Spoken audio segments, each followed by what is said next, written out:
Hey everybody, Troy from the Do-It-Yourself World Electronics. I got this little display. 4 pins is all it requires. 2 of them are power and 2 are data transfer. And I got this because somebody suggested I get it, and I'm very thankful you told me about this because it's really cool. I just uploaded a demo. I wanted to show you if I can get this on here. There we go. That's so cool.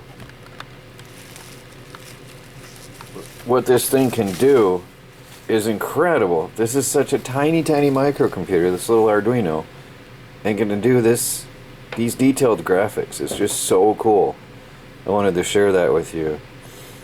So it only requires 2 data pins off the Arduino to do all of this, and I find that so impressive considering how tiny the Arduino is, that it can do this display and run it that fast and that smooth on 2 pins. That's pretty incredible. You know, my first computer was the Timex Sinclair 1000 with a black and white display. So this is way advanced compared to my little black and white display that plugged into a television. And considering it's only running on 2 pins, that's incredible.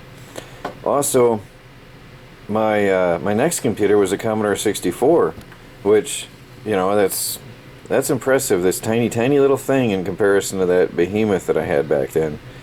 So I just thought that was exciting. I wanted to share that with you and thank the person who suggested I get this. I immediately went out and ordered it, and wanted to share with you that demo, which I thought was really cool.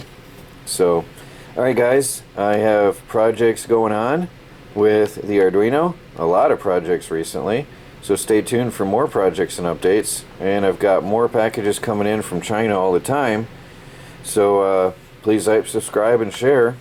Follow my videos. You never know what's coming next on the Do-It-Yourself World Electronics channel, and hit that bell icon to get notifications of future uploads.